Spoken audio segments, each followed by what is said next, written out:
Let's talk briefly about the Whispers. Yeah, let's talk. I don't know about briefly, because man, I got a lot of things to say here about the fucking Whispers. I couldn't find anything very specific, but I did find in the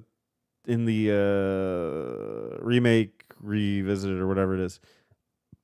They were talking about Whispers. Was it important to show Barrett dying? The spoiler alert toward the end, but whatever. You're this far in, He doesn't die. and then being Dies in like 3 seconds. and then being saved by the Whispers to prove that the Whispers are neither for nor against the party, simply trying to correct the course of destiny. We showed Barrett's predicament here as a representation of how the survival or not of a single person can change the destined timeline that the Whispers are trying to protect. However, Barrett is pretty tough, so he might well have recovered by himself, even if the Whispers did not move to protect him. Anyway. The Whispers. What are your thoughts? Well, can you explain what they are, and then we'll talk about what our thoughts are. The Whispers are strange, robed ghost things that pop up at different points in the story when the story starts to deviate from the original. And usually they'll just correct it. I was going to ask you, because I have my own theory of this. What do you think they represent? Like, what do you think why they're here? To me, I guess this gets really deep into the whole thing. I think this is an alternate universe. This isn't the 7 that is the original 7. I think it's an alternate one. And they're here to make sure that you do things that you're supposed to do, but they're also going to correct things that went wrong in the original. So they're kind of like a weird dual and oftentimes incompatible role. But I don't think it's going to matter. I think they're going to do it anyway. And that's kind of where my thoughts are. What about you? And this is where things get kind of deep for me too. And honestly, where I kind of love this game from this perspective, because my thoughts on the Whispers and just the game in general is that the team making the game doesn't want to make Final Fantasy VII again. And the Whispers are almost a representation of fans pushing them in that direction. It's almost like they're it's like a meta commentary. It's like they're fighting against remaking the game in the game.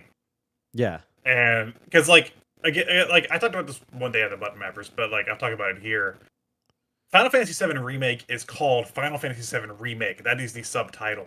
Usually when a game gets remade, it doesn't have the subtitle remake. It just is like, Resident Evil 4 or, Silent Hill 2 or whatever.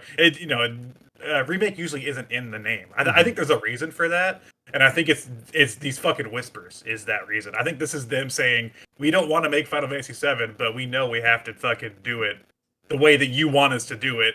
Because you're going to be upset. That's interesting. And that's what I think the Whispers are. I think it's them saying, like, okay, well, we have to continue making Final Fantasy VII the way you want us to, but we're going to do it in such a way that we can break away from the narrative of Final Fantasy VII. Yeah, they're like, we want Sephiroth to kill Barrett.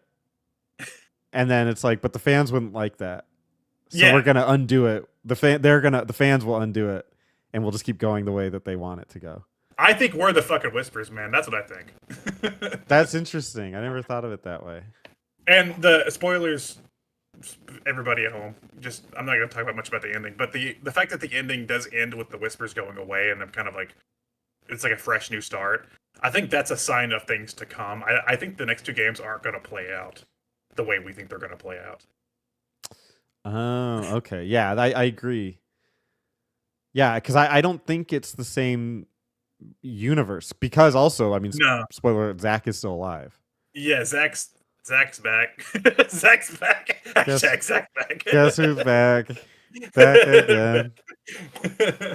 It's Zack. Zack. Tell a friend.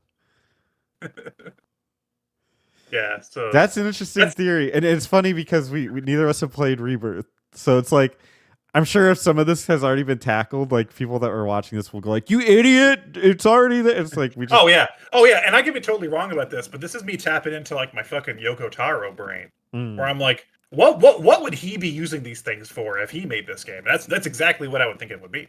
It was, it's just like it's a meta commentary, and if that's not the case, if they straight up come out and say that's not the case and that's a stupid theory, I'm gonna be so upset, and I'm probably gonna hate this game. Yeah, how soul crushing?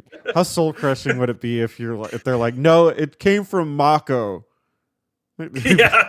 Like, oh. No, that's from the live stream. Actually, it was just like, God damn it, guys!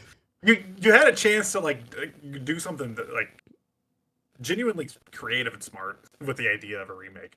Yeah, that's so funny.